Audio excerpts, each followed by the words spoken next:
अस्सलाम वालेकुम friends, welcome to classic entertainment channel, जहां हम आपके लिए लेकर आ गए हैं सिलसिलेवार नावल मेरा बख्त है तू की एपिसोड 6, जिसको आपके लिए तहरीर किया अना इलियास ने।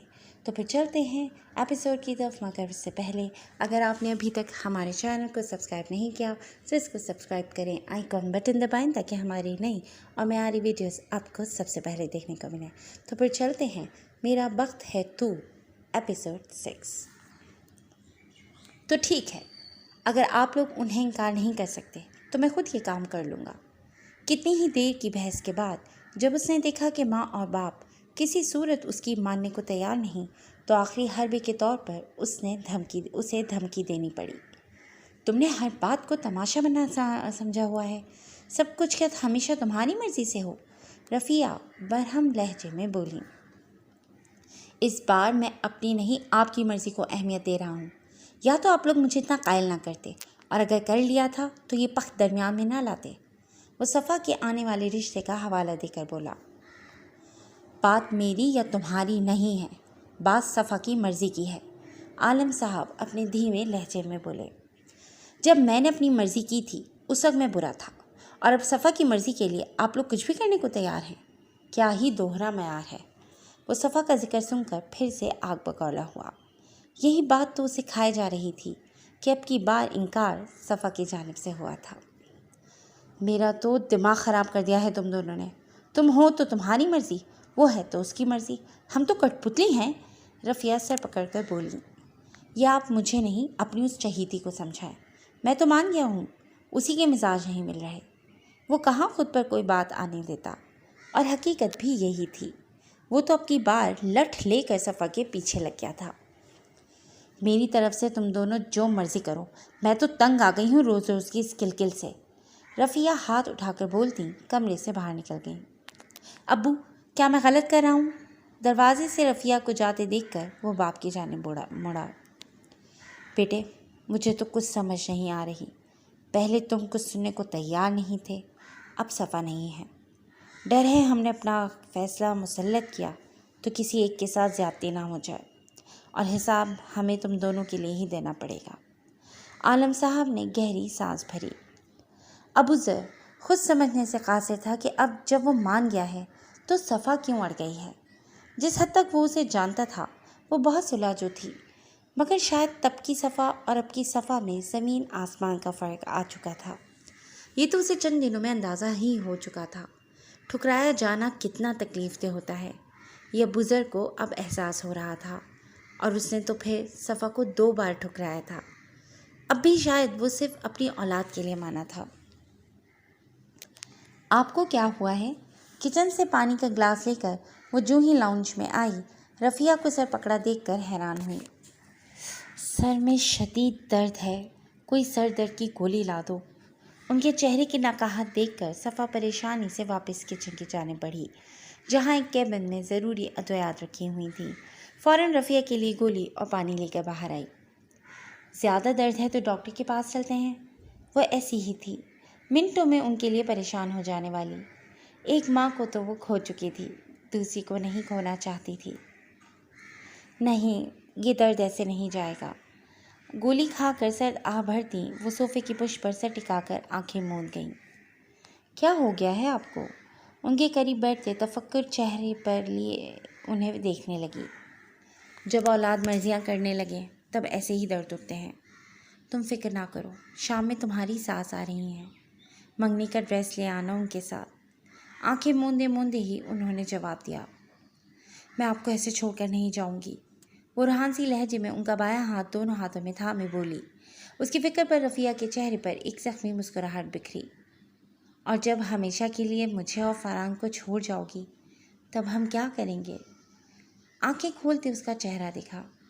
उनकी बात का पस मंज़र समझते वो नज़रें झुका गई। वो मुझे बिल्कुल पसंद नहीं करते, सिर्फ आप सबकी खातिर माने हैं। नज़रें झुकाए वो जैसे उनके दिल में छुपी बात को समझते जवाब देने लगी।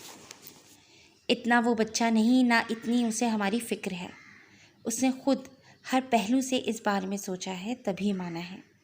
माँ हूँ, तुम लोगों की रग रग से वाकिफ़ हूँ। और جو تم اس رشتے پر بضد ہو نا، وہ بھی جانتی ہوں کہ اس سے پیچھا چھڑانے کے لیے اپنی زندگی داؤ پر لگا رہی ہو۔ اس کے ہاتھ دباتے وہ اس کے اندر کا حال عیاں کر رہی تھیں۔ داؤ پہ تو دونوں صورتوں میں زندگی لگنی ہی ہے، مگر عزت نفس کو میں داؤ پر نہیں لگا سکتی۔ اس کا لہجہ صاف کھرا تھا۔ چاہے فاران داؤ پر لگ جائے، پھر کیوں اسے اتنا پیار دیا تھا؟ ان کی بات سن کر وہ تڑپ اٹھی، ایسے جیسے ماں اولاد کے لیے۔ ایسے تو مت کہیں، دل کو جیسے کسی نے مٹھی میں لیا۔ وہ واقعی اس سب میں فاران کو فراموش کر چکی تھی۔ تو کیا کہوں، پہلے وہ اس کے لیے نہیں سوچ رہا تھا، اور اب تم۔ فرق تو دونوں میں کوئی نہیں۔ وہ تو جیسے آج اسے سچائی کا ہر روپ دکھا رہی تھی۔ آنکھیں بند کر کے چند گہری سانسیں لی۔ آنکھوں کی پردوں پر فاران کا معصوم چہرہ لہرایا۔ اس سب میں اس کا کیا قصور تھا؟ ٹھیک ہے، آپ جو کہیں گی ویسا ہی کریں، مگر میری کچھ شرائط ہوں گی جو آپ کا بیٹا مانے گا۔ اس لمحے اسے لگا کہ بس آر یا پار، اور پھر ایک فیصلہ لیتے، آنکھیں کھول کر انہیں دیکھتے اپنی رضامندی دے دی۔ میں صدقے جاؤں صفا، تو نے مجھے کتنی بڑی خوشی دے دی ہے۔ رفیہ تو پل بھر کو حیران رہ گئیں۔ اسے ساتھ لپٹا کر فرتے مسرت سے گلوگی لہجے میں بولی، میں بھی سب کو یہ خبر دیتی ہوں۔ وہ خوشی سے بولتے وہاں سے اٹھی۔ صفا نے بیچارگی سے انہیں دیکھا، نہ جانے اس نے ٹھیک کیا تھا یا نہیں۔ وہ اسی کشمکش میں وہیں بیٹھی رہ گئی۔ وہ کچھ دیر پہلے ہی گھر پہنچا تھا، جہاں زائنہ صوفے پر بے ترتیب انداز میں بے ہوش پڑی تھی۔ ابوذر کو خطرے کی گھنٹیاں بجتی سنائی دیں۔ اس کی بات مان کر گویا اس نے ابوذر پر بڑا احسان کیا تھا، مگر اپنا آنا جانا، جاب، دوستیاں، کلبز بالکل نہیں چھوڑے تھے۔ اس کی حالت کے پیش نظر وہ تیزی سے اسے اٹھا کر باہر کی جانب بھاگا۔ تیز ڈرائیو کرتے قریبی ہاسپٹل لے آیا۔ مسٹر ابوذر، آپ کی وائف نے بالکل بھی اس ٹائم میں احتیاط نہیں کی، اسموکنگ اور الکوہل کا استعمال ترک نہیں کیا۔ میں نے بہت بار انہیں کہا بھی تھا کہ یہ سب استعمال کرنا ان کے اور ان کے بچے کے لیے خطرناک ہے، مگر آپ دونوں نے بالکل احتیاط نہیں کی۔ ڈاکٹر اسے کیا بتا رہی تھی؟ ابوذر کو تو لگا وہ زلزلوں کی عزت میں آ گیا ہے۔ وہ کب ان چیزوں کی لت میں لگی، وہ انجان تھا۔ خیر، اب پری میچور ڈیلیوری کا ڈر ہے، اس میں کچھ بھی ہو سکتا ہے۔ آپ پلیز ان پیپرز پہ سائن کریں تاکہ ہم فوراً آپریٹ کر شروع کر دیں، کیونکہ اس وقت دونوں کو یا کسی ایک کی جان کو شدید خطرہ ہے۔ اس نے غائب دماغی سے وہ پیپرز سائن کیے۔ 3 گھنٹوں کا آپریشن ابوذر کو لگا گویا صدیوں کا آپریشن ہو، مگر وہی ہوا جس کا ڈاکٹر کو ڈر تھا۔ جو ہی ڈاکٹر آپریشن تھیٹر سے باہر آیا، وہ تیزی سے اس کی جانب لپکا۔ آئی ایم سوری مسٹر، آپ کے بیٹے کو تو ہم نے بچا لیا ہے، مگر آپ کی وائف کی کنڈیشن بہت کریٹیکل ہے۔ بیٹا بھی آپ کا پری میچور ڈیلیوری کے باعث ابھی انڈر آبزرویشن ہے۔ اس کی بھی حالت کچھ خاص اچھی نہیں، آپ بس اچھی دعا کریں۔ ڈاکٹر نے اسے کھل کر ساری سچویشن سے آگاہ کیا۔ اسے لگا اس کی تو دنیا ہی لوٹ گئی، نہ بیوی ہے نہ اولاد۔ بمشکل خود پر قابو پاتے آنسو پیتے وہ دیوار کے ساتھ لگا۔ چند ہی گھنٹوں میں زائنہ کی حالت مزید تشویشناک ہو گئی، اور آخر زندگی سے لڑتے لڑتے وہ ہار گئی۔ ابھی ایک رشتہ گیا تھا، اسے اندازہ نہیں تھا کہ دوسرا اہم رشتہ بھی بچتا ہے کہ نہیں۔ وہ اکیلا اس تکلیف کو اپنوں سے دور سہ رہا تھا۔ کتنی ہی دیر بعد ہمت مجتمع کرتے اسے گھر کال کر کے یہ اندوہناک خبر سنائی۔ پاکستان میں 2 گھروں میں گویا کوہرام مچ گیا۔ زائنہ کے والدین اور عالم صاحب اگلے ہی دن فلائٹ سے اس کے پاس پہنچ چکے تھے۔ بجائے اسے حوصلہ دینے کے، زائنہ کے والدین نے اسے اپنی بیٹی کی موت کا ذمہ دار ٹھہرایا۔ تم اب اس کے کچھ نہیں لگتے، اس کے ڈیڈ باڈی ہم لے کر جائیں گے۔ آج سے آپ لوگوں سے ہمارا تعلق ختم۔ شمع بیگم کی بات پر وہ اور عالم صاحب دونوں حیران رہ گئے۔ بہن، یہ آپ کیسی باتیں کر رہی ہیں؟ یہ وقت ان باتوں کا نہیں، اس کا حال دیکھیں۔ انہوں نے شمع کی توجہ بزرگ کی اجڑی حالت پر دلائی۔ میں اس کا کیوں حال دیکھوں؟ میری بیٹی کو موت کے منہ میں بھیج کر یہ سمجھتا ہے ہم اس سے ہمدردی کریں گے؟ میں تو اس پر کیس کرواؤں گی، نہ جانے کیا کیا ظلم کیا ہے اس نے میری بیٹی پہ۔ وہ روتے ہوئے نفرت آمیز لہجے میں بولیں۔ شوہر ہمیشہ کی طرح خاموش تماشائی تھے۔ کچھ بیٹی کی موت نے مغموم کر دیا تھا۔ ابوذر اور عالم صاحب کی ہزاروں تعویلوں کا بھی اس عورت پر کوئی اثر نہیں ہوا۔ वो अपने इरादे में टस से मस ना हुई।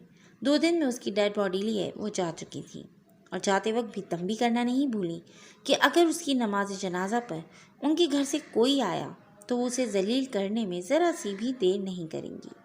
अबू ज़र में इतनी हिम्मत नहीं थी कि अभी उनसे लड़ता। बीवी को तो हार चुका था, बेटे की भी हालत अभी क्रिटिकल थी। वो उसे इस हाल में छोड़कर किसी सूरत वहाँ से नहीं जा सकता था। रात वो उसकी फ्लैट पर उसके साथ थे। दिन भर दोनों हॉस्पिटल में रहते, मगर रात में डॉक्टर्स उन्हें वापस भेज देते थे।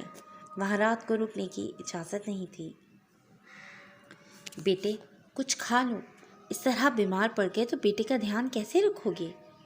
बड़ी शेव और बेतरतीब हुलिये में बेटे को देखकर उनका दिल कट कर रह गया। वो हमेशा अपनी ड्रेसिंग और हुलिये की परवाह करने वाला था, मगर हालात ने ये किस नहिज पर उसे पहुंचा दिया था कि किसी चीज़ का होश ही नहीं था। मामी सही कहती हैं। उनकी बात का जवाब देने की बजाय वो किसी और ही दुनिया में पहुंचा हुआ था। देखो बेटे, हमने कभी तुम दोनों मियाँ बीवी की ज़िंदगी में दखलंदाजी नहीं की कि तुम्हारी पसंद की शादी थी। क्या वाकई तुम दोनों में रंजिशें आ चुकी थी? पहली बार वो उसकी ज़ाती ज़िंदगी के बारे में पूछ रहे थे, वरना फ़ोन पर तो उससे हमेशा सब सही का ही राग अलापा था। वो सब जानते थे कि ज़ैनब उन सबको पसंद नहीं करती, लिहाजा उसकी बात ना करने पर उन्होंने कभी अब्बू ज़र से शिकवा नहीं किया था। वो मुझसे तलाक चाहती थी। उसकी बात पर वो बुरी तरह चौंके। वो नहीं थी अब्बू जो मैंने उसे समझा था। उसे पैसे की आविज़ थी। उसे यहाँ की आज़ाद ज़िंदगी अट्रैक्ट करती थी। उसे इसीलिए मुझसे शादी की थी। उसे मेरी पाबंदियाँ, मेरी सोच सब बुरा लगने लग गया था। शायद 1 माह हमने अच्छा गुजारा था, उसके बाद वो बदल गई थी। या शायद मैं वो नहीं था जिसे वो शादी की ख्वाहिशमंद थी। शायद हम दोनों ने एक दूसरे को गलत जज किया था। शायद हम अलहदा हो जाते अगर मुझे ये ना पता चलता कि वो एक्सपेक्ट कर रही है। मैं उसे छोड़ना नहीं चाहता था और वो किसी सूरत मेरे साथ रहने की ख्वाहिशमंद नहीं थी। वो शायद इस बच्चे को भी मार देती अगर मैं उसे तलाक देने पर हामी नहीं भरता। वो चंद पल को रुका। सोफे पर बेतरतीब सा बैठा वो अंदर का गुबार निकाल रहा था। आलम साहब अंगिश्ते बदंदा उसे सुन रहे थे।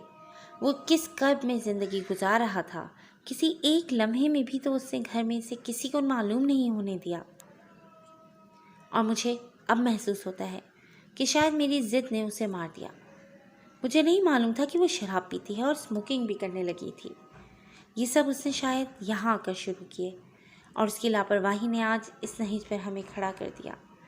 काश मैं उसे ना कहता कि मुझे औलाद चाहिए, तो वो ज़िंदा होती, जैसे भी अपनी पसंद की ज़िंदगी गुजारती, मगर ज़िंदा तो होती ना। आज वो रही और मेरी औलाद भी ज़िंदगी और मौत की कश्मकश में है। मुझे क्या मिला? मामी सही कह रही थी, मैं उसकी मौत का ज़िम्मेदार हूँ। हाथों में चेहरा छुपाए वो फूट फूट कर रो दिया। आलम साहब ने फ़ौरन उसे बाथरूम में भेजा। औलाद की तकलीफ़ सहनी कब आसान होती है। उसकी हालत पर उनकी आंखें भी आंसू से भर गईं।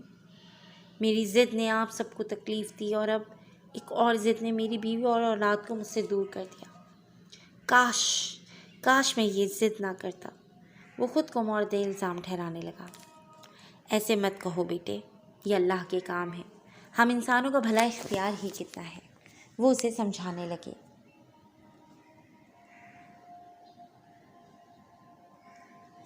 दिलासा देने लगे। 1 हफ्ते में उसकी बेटी की हालत बेहतर हो गई। भरपूर निगहदाश्त में उसकी ज़िंदगी बच गई और शायद किस्मत में यही लिखा था। फरहान को लिए 15-20 दिन बाद वो दोनों पाकिस्तान आ गए और फिर ज़िंदगी का एक और दौर शुरू हुआ। इस सारे वाक़े के बाद अबू ज़र बेहद खामोश हो गया। ख़ुद को ना सिर्फ वो ज़ायना की मौत का सबब समझता था, बल्कि अपनी औलाद का मुजरिम भी समझता था, जिससे उसने एक माँ छीन ली थी। ये सोचे बगैर कि अगर वो ज़िंदा भी होती तो इस औलाद को कभी ओन ना करती, और यही उनमें तय हुआ था। मगर फिर भी वो ख़ुद को कसूरवार गर्दानता था और इसी सब में वो फरहान से लाताल्लुक़ होता गया। चंद दिन वहाँ रह कर फरहान को माँ के हवाले करके वो वापस चला आया। फरहान के वहाँ आते ही पहले दिन से सफ़ा ने खुद ब खुद उसकी हर जिम्मेदारी अपने सर ले ली थी। वो खुद बिन माँ की बच्ची थी और शायद यही वजह थी कि फरहान की माँ बन गई वो। और फिर یہ محبت بڑھتی ہی چلی گئی، یہاں تک کہ فاران بھی اسے ماں ہی سمجھتا رہا۔ مگر جیسے ہی تھوڑا بڑا ہوا، صفا نے اور باقی گھر والوں نے بھی اسے بتایا کہ اس کی ماں وہ نہیں ہے، ہاں مگر اس کی انیا ہے، اس کی دوست ہے، باقی سب ہے مگر اس کی ماں نہیں ہے۔ سب نے اسے حقیقت سے دور نہیں رکھا، اس کی ماں کی تصاویر بھی اسے دکھائیں اور بتایا کہ اب وہ اس دنیا میں نہیں۔ آنکھ کھلتے ہی اسے اپنے ارد گرد اتنی محبت دیکھی کہ اسے احساس ہی نہیں ہوا کہ ماں کی کمی کیا ہوتی ہے۔ اس کی ذرا سی تکلیف پر صفا کی جان پر بناتی تھی۔ اور پھر کبھی کبھی ایسا ہوتا ہے نا کہ ضروری نہیں ماں پیدا کرنے والی ہی ہو، پالنے والی بھی ماں ہوتی ہے۔ صفا کی آغوش میں اسے ماں کی کبھی کمی محسوس نہیں ہوئی تھی۔ باپ کو بھی وہ ان سب کے توسط سے جانتا تھا، ورنہ اس کا اور ابوذر کا تعلق بڑا سرسری تھا۔ جب کبھی وہ پاکستان آتا، وہ بہت جھجک کر اس کی جانب بڑھتا۔ ایسے میں بھی صفا ہی اسے بار بار سمجھاتی کہ یہ تمہارے پاپا ہیں، ان سے پیار کرو، ان کے پاس جاؤ۔ عالم صاحب، فرحات، سبھی نے اسے اتنی محبت دی تھی کہ وہی فاران کے لیے کل کائنات تھے۔ انیا، آپ اتنی پیاری لگ رہی ہیں، آپ اب روز ایسے ہی ریڈی ہوں گی کیا؟ نکاح سے کچھ دیر پہلے فاران اس کے کمرے میں آیا، جہاں وہ بلڈ ریڈ اور لائٹ گرین کلر کے شرارے، شارٹ شرٹ پر کام والا دوپٹہ سر پر سجائے، ہلکے پھلکے میک اپ میں تیار بیٹھی تھی۔ جیولری کے نام پر اس نے نازک سا ہار اور ویسے ہی چھوٹے سے ایئر رنگز اور رفیہ کے اسرار پر جھومر لگایا ہوا تھا۔ ہاتھوں میں وہی مخصوص سونے کی بس ایک انگوٹھی پہن رکھی تھی جو اس کے میٹرک پاس کرنے پر رفیہ نے اسے گفٹ کی تھی، اور کلائیوں میں رفیہ کے 2 کڑے پہن رکھے تھے۔ مہندی اور کسی بھی رسم کے لیے اس نے سختی سے انکار کر دیا تھا، بس نکاح کی تقریب اور اگلے دن چھوٹا سا ولیمہ رکھا گیا تھا۔ فاران کی تعریف پر سارے دن کے بعد اب اس کے چہرے پر ہلکی سی مسکراہٹ بکھری تھی۔ انیا، فاری کو ویسے اچھی نہیں لگتی کیا؟ وہ مصنوعی غصے سے بولی۔ میری انیا سب سے پیاری ہیں، مگر اس وقت you look like a princess. اس کے گلے میں اپنے چھوٹے سے بازو ڈالے وہ محبت سے چور لہجے میں بولا۔ صفا کا دل کر لایا، اگر وہ اس وقت کسی اور کی ہو جاتی تو فاران کو شاید ہمیشہ کے لیے کھو دیتی۔ اس نے شکر کیا کہ اپنی انا کی جنگ میں اسے فاران نظر آ گیا اور اس نے سب وہیں ترک کر دیا۔ اس کے لیے یہی کافی تھا کہ اس کا فاری ہمیشہ اس کے پاس رہے گا اور وہ اپنے فاری کے پاس۔ ابوذر تو اس سب میں نہ پہلے کہیں تھا نہ۔ آئی لو یو میری جان، محبت سے اسے خود میں بھیجا۔ اسی لمحے دستک دے کر فرحات اندر آئے۔ بیٹے، نکاح کے لیے مولوی صاحب آ رہے ہیں۔ دستک کی آواز پر فاران فوراً اس کے قریب سے ہٹا۔ رفیہ بھی اندر آ چکی تھیں۔ فوراً اس کے سر پر دوسری چادر کا گھونگھٹ دیا۔ غائب دماغی کے ساتھ روتے ہوئے اس نے سائن کیے۔ آنکھوں کے سامنے فقط ایک چہرہ تھا، فاران کا۔ جی فرینڈز، آج کے لیے بس اتنا ہی۔ بہت جلد نئی ایپیسوڈ کے ساتھ حاضر ہوں گے، تب تک اپنا خیال رکھیے گا۔ ٹیک کیئر اینڈ اللہ حافظ۔